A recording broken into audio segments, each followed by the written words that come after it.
Controversy at the 2013 Tour de France. This is Dave Koller for TYTSports. Stage 10 of the Tour de France, contested in Brittany, was coming down to a sprint finish. All the top sprinters were in position to contest the finish. We had Peter Sagan there, Andre Greipel, and Mark Cavendish.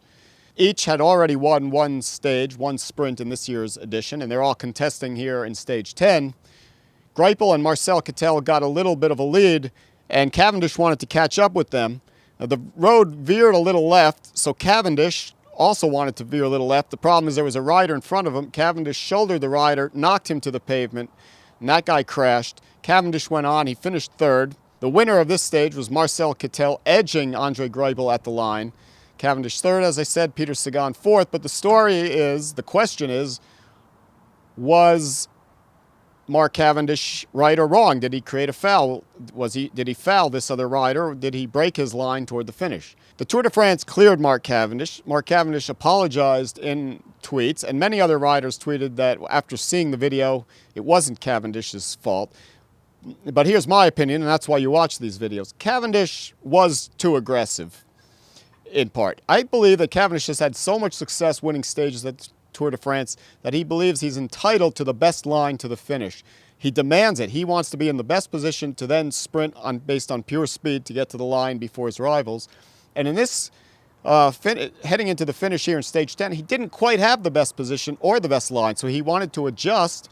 He veered a little to his left, but there was a rider there, so he had to shoulder him, and that was the unnecessary aggression, but not a foul.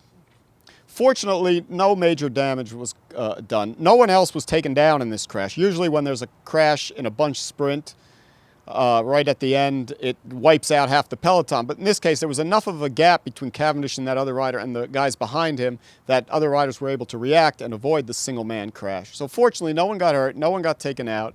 Everyone finished intact. Cavendish, maybe this cost him the win, who knows, but I think he was so out of position he wouldn't have won. He didn't deserve the win because he was a little over-aggressive, unnecessarily so, but not a foul, so I pardon Cavendish. You can stop the controversy, enjoy the sport for what it is. You don't have to make up controversy. Cavendish, you got to calm down a little. Yes, you're a great sprinter. You're the best sprinter. You've had the most success of anyone racing right now. But sometimes you don't have the best position. Sometimes you don't have the best line. You didn't have your teammates around you. This isn't HTC Highroad from years ago. You had to do it on your own. You kind of got out of place. Now, I also blame a little bit the Tour de France organizers, because in this sprint finish, the road veered a little to the left, and then right a few meters before the finishing line, there's a slight turn to the left. It's kind of crazy. When the road is veering and then turning left, it's unclear what the line is. Straight is no longer straight. You got to go left. So that's another reason I pardon Cavendish. He was trying to get left. He just went too aggressive on it. So that's my take on Stage 10. Yeah, I'm going to pardon Cavendish, and we're going to continue to enjoy the Tour de France. Chris Froome's got the lead. He took it in Stage 8 in the first difficult mountain stage in the Pyrenees, but there's a couple time trials and mountain stages ahead. Chris Froome's team, Team Sky, has proven to not be as strong as it was last year to support Bradley Wiggins, so Froome might have to do it alone. He's got a 51-second lead on his nearest rivals, and there's lots of guys nipping at his heels there, so we'll stay on top of the Tour de France as it hits the high mountains in the Alps, and we'll see if these mountain stage finishes can determine the outcome of the race. So for more updates, please check out TYTSports. Follow me on Twitter at Dave Koller and subscribe to TYTSports. It's just a click of the mouse and it really helps a lot.